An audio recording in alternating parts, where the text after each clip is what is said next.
What's up? Welcome back to the channel. It's your boy Darius the Great. And we are back at it again doing Easy Meal, bro. So y'all know what time it is.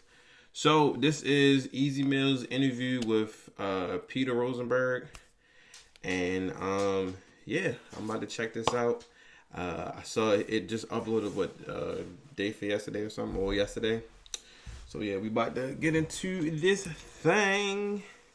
Once again, I just want to appreciate y'all for clicking on this video, liking, comment, subscribing, and just showing your boy some love. Okay? Alright. Let's get into this stuff, y'all.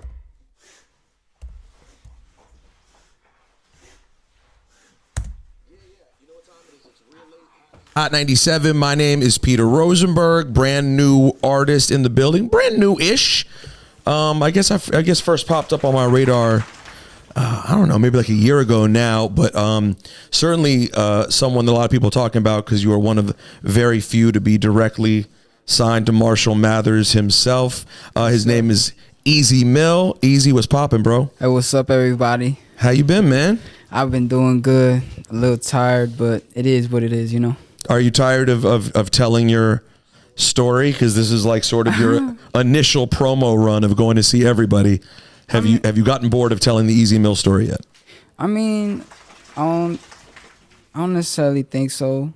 It's more so just like today, like, you know, it's at the end of the day. It's the nighttime. Right. Well, you got to tell us, though, because it is interesting. You're born to a music active and loving and performing family from the Philippines. How did before we get to how you got to Eminem, what was your first introduction to hip hop? Because you have a style that I think people would hear you and assume that you were like from Detroit or New York or LA. How did you in the Philippines first get in love, like, essentially with hip hop? I would say when I was growing up in Olongapo City, Philippines, it was more so just like socially where I got introduced to hip hop. So it's always been like in a social structure, like, you know, for us in the Philippines. So for me, I got introduced to it by friends and sometimes my cousin too. And like that was the first instance I remember, because I remember having heard of some Tupac and like Snoop Dogg sometime, like early, and then more Snoop Dogg in high school. And then I remember elementary, my cousin told me about Chris Brown, you know. Oh, wow. So kind of like that range. You might see my age. Like, Yeah, I'm about to say, so how old are you exactly? I'm 25. 25. Isn't it crazy? Like, it's wild for me to even hear that like someone's initial hip hop origin story could involve Chris Brown. Is so crazy. But at the same time, makes sense, especially because, you know, even if you think about the Chris Brown "Look at Me Now" record, Yeah. like I'm sure that one was a big one, right? That's so true. Like that's a monster rap record, even though. So, were you always speaking English at home? Did it come naturally for you? What's the story with your English? I mean, my English has always been broken, I would say. Cause just growing up with English and Tagalog at the same time, cause like always intermixed, but more so definitely more Tagalog, cause I was like, you know, mostly growing up in the Philippines from start to 18. Oh wow. Well, if you think your English is broken, if we switch this interview to my Tagalog, it'll be a different sort of conversation. So, but like, do your parents speak perfect English? They try. Do you speak better? I would say just a little bit, man, just a little bit. Yeah, but the crazy thing about it is his English is like really good. So like you really couldn't tell. You see what I'm saying? I don't know. Just for me looking in, I couldn't tell if he spoke so many languages. Like his English is actually good. So like that's crazy. I'm always blown away though. And you know what? People like you are the reason, one of the many reasons Americans are so lazy and don't do anything, because other people in the rest of the world put in the effort to learn English, and then we just walk around everywhere like, oh wow, it's amazing. You go to the Philippines, you can just order whatever you want at the restaurant. It's amazing. But like, I'm always blown away by not only do you learn English to speak it, but you also rap incredibly well and fluently in English as well. Did you start out rapping in English, or did you start out rapping in Tagalog? Man, you're chasing back my memory, and okay, hold on. I would have to say, I even probably learned some Tagalog first, maybe, because like with like the English, it was just in high school, and I would just rap along and never knew what it meant, like. For real. So like in terms of translations, if I see the music video, like that would how it connect, like, to me, I feel, from back then. But then again, I remember also loving some my like local rappers, of course, like, So, who are the big Filipino rappers? I would say Glock 9, Looney, Francis M, Andrew E, like the sort. And that's like, those are a few of the OGs that I've heard and just respected. And also along the ways, like, like I kind of gravitated to the more of the English rap sometimes, even though I didn't understand much of it. I don't know. It was like I think it was the abundance of music videos that like was present in like YouTube, like at that time being, and like we were able to watch more of it in the Philippines, and I really gravitated to that because, like, I'm a real like nerd when you feel me, like when it comes to the creation. So like I wanted to do some things with the music video. I wanted to edit. So I kind of like just gravitated to more of like, being able to see. Yeah. All right, let's play a couple of songs off your most recent project, which dropped in August. What's the name of that project? Duality Redux. And that has your record with Eminem, Realist. We'll play that. Let's hit Podium too. The first joint out of the gate is dope. We're gonna play that as well. Easy Mill is in the building. When we get back, I'll play some music. We'll hear the story of how the Eminem part of it all came to be, because it's a pretty unique circumstance. Yeah. Easy Mill is here. It's Real Late on Hot 97. Yes, Easy Mill is in the building. Real Late Hot 97. I've also been told that you're trying to spit some hot flames tonight. I'm gonna see. All right, we're gonna see how that works out. Well, we got beats on deck. Easy Mill signed to Shady. The way it's written out, when you like Google your name, the first thing that pops up is you're one of 3 to ever be directly signed to Eminem. Is that correct? One of 3. Is it 3 or 2? People say 50, just 50, but then I saw somewhere it said Stat Quo, and I didn't know if Stat Quo was. Yeah. Oh, okay then. Yeah, there you go. So it's Alvon Miller's here. He knows. He's been with Shady for a very long time. So yeah, Stat Quo and 50. So it's rarefied air. So I ran into Paul Rosenberg recently, not to be confused with myself, and. I know we was tripping about that. It's like you his cousin or something. I know. Believe me, I wish that would have made a lot of things easier for me. I would have definitely had an Eminem feature on my last album. Hey, But I saw Paul recently at the West Side Gun album event and told him I was going to see you. And Griselda. Shouts to Griselda. Word. And I said I'm going to see Easy Mill next week, and I said, what's the deal? I said, is he through you or Marshall? He was like, nah, he came from Marshall. This is Marshall's thing. So hearing it from, the horse's mouth in Paul Rosenberg, I was like, oh wow, this is, because I had a hunch when I heard you rap and saw you, I was like, this seems like something Marshall himself would have gravitated towards. So how did that? That's crazy coming from you, man. I don't know. It's just weird. You have like the same last name as his. You know what I'm saying? I know. But by the way, we're only friends, I swear. There's no built-in Illuminati. Though we did make that joke a lot of times. I know. But like, Yaakov probably got mad money for that. I mean, he does, certainly. Oh, word. Listen, So I have to deal with the fact that everybody thinks I'm him, and he's Eminem's manager and has been rich for a very long time. He has to deal with the fact that I might say something crazy on the radio, and people are like, "Yo, man, I heard you bugging." He's like, "I don't have a radio show." He does have a radio station on Sirius, but he doesn't have a radio show. I've heard that somewhere for some reason. So how did it happen? How did you first interact with Eminem in any way? The first interaction with him. First interaction. Man, that was we was at Dre's studio. How did we get to Dre's studio though first? I guess we got to go a step back then. I didn't know if it was going to be something else. Let's take it a step back. The first step on the road to you being in Dre's studio and having a situation with Eminem.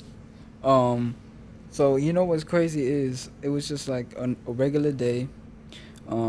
My girl just went to work, and I was working on some beats at home, and I was like, man, like this was like on some real drill type, like it was just gonna be my lonely, like, you feel me? So, and what happened was, my girl overlooked an email, you know, from Paul Rosenberg. Wow. Your cuz. My cuz, exactly.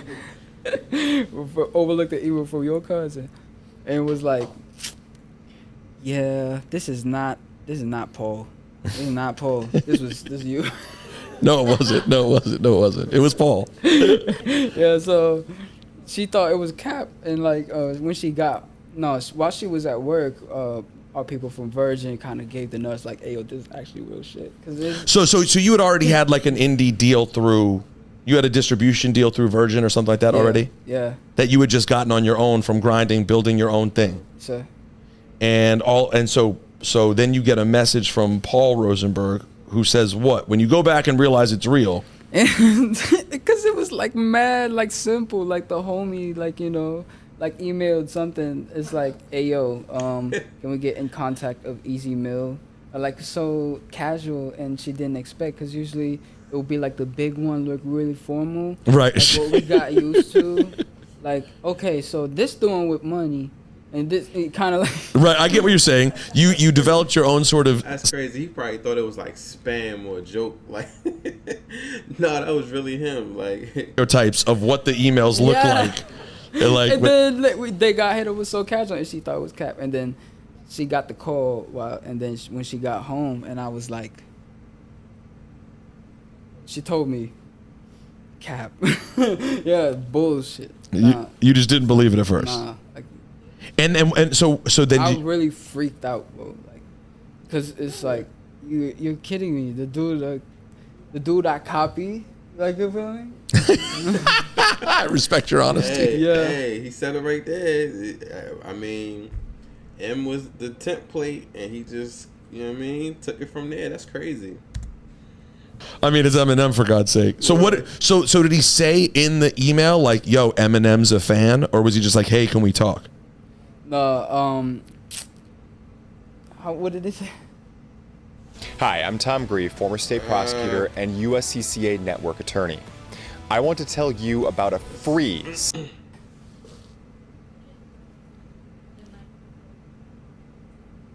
No, what did it say on the email again? Hey. Just how can we get in contact? How can we get in contact with Easy Mill, Shady Records, Aftermath, Goliath? Okay. Yeah. And so then in person he told you, like when you talked, he was like, no, it was them. Had to give us a nudge to tell us it was real serious. Okay. And then I freaked the fuck out. Okay. Okay. And then at some point, when did it lead to like real conversation? Was your first conversation with Paul or with Eminem or both? With the with our team, it was like my girl, and then with Tracy and them, starting with them out, and then we went to LA to Dre's studio. And now we're in Dre's studio. Yeah. And you are yet to meet Eminem. Yeah, yet to meet Eminem. So like what happened, like it was kind of like this, right? So let's say this is a lobby, right? Mm-hmm. And then I come through there. First, it was just my mom and my girl walking through that, like, you know, step right. And then Dre was sitting right there. Wow. And then I walked. That's already bugged out. Just Dre sitting right there is already bugged out. It was like the lobby, and like let's say there was a door here leading to inside the studio. This is like underground of his, like. And then what happened was, like, he stood up, bro. He stood up, and there was like this, "Hey, superstar." Well, like, bro, I want the fucking fate. I want the fucking fate, bro. Like, are you kidding me? You can't be saying that shit to me, yo. But, bro, I can't believe how I stood my ground to You kept it cool though. Yeah, I kept it cool. You were like, yeah. bro. Man, I would have been a super fan, bro. I'd have been like, yo, Dre, what? I cannot believe you. Can I get your autograph? Say no, I wouldn't do no shit like that. But bro, that's crazy. Like, my heart would have been racing, bro. I just started sweating. Oh man. What's up, Dre? No, I didn't say. Nah, I didn't say. I reverted back to when I was in the Air Force, bro. Like, yes, Yes, sir. yes, sir. Nice to meet you. Like, bro, I caught myself like standing at attention or something. As you should. That's the doctor. Yeah, bro. And then Okay, so after that, like, we walked a little bit like this, and then from the door, like, the door was open, like, inside the studio, right? And then M was right there, like, sitting on the couch, like, at the edge of the. As you see, like, on my picture, right on my IG, like, on that couch, exact couch where he was like sitting right there, and I saw a glimpse of him. Round two, pink, like, damn, bro. And I was still standing. And then we were just kind of getting preceded by they people to go into the studio, right? And then when I walked in, it was like, Ezekiel, like that's what I've been saying. And then he was like, man. So it was where clear have you that been he for knew the you. last 20 years. Where have you been for the last 20 years? And I was like, I just wanted to ask him this question this whole time. Why haven't you been to the Philippines? Like, and I straight, like, bro, I looked at him, then looked like this, and looked back, because I wanted to just re-snap myself, snap back. He had to double take the really, like, his mind had to process, like, am I really next to Eminem? Like, bro, I'd have freaked out, bro. Like, bro, and that's how I feel with him. I'd have said the same thing, like how he said, well, how come you never been to the Philippines? I'd have been like, yo, why you ain't never come to Baltimore? Like, like, bro, Maryland in general, like, you got so many people in Maryland rock with you, bro. Like, why you ain't come to Maryland, Baltimore, or shoot, Silver Spring? Like, you see what I'm saying? Like, bro, that's crazy. Reality, fuck. Yeah, haven't you been to the Philippines, man? And he was like, okay. Yeah. Wow. So it was clear from him saying Ezekiel from the second he saw you, like, he knows you. Yeah, Like, that's crazy. Okay, so here's what happened. Like, when we was in the studio, right, he was telling me that he kind of found us through the Up Down music video. Out right now. Yeah. Up Down music video out right now, and he found me through there. And 3 days after, like, he found the Up Down music video, that's when, like, he told his people to Reach out. Wow. And then how long was it between then and signing a deal with him? 2 months. All right. Yeah. Of conversations and getting to know each other. Yes. Yeah.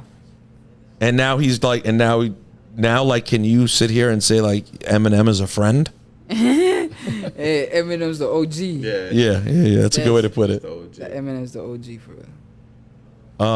Does it put any sort of challenging expectation on you that's just built in by having his name near you? Yeah. What, like, come on.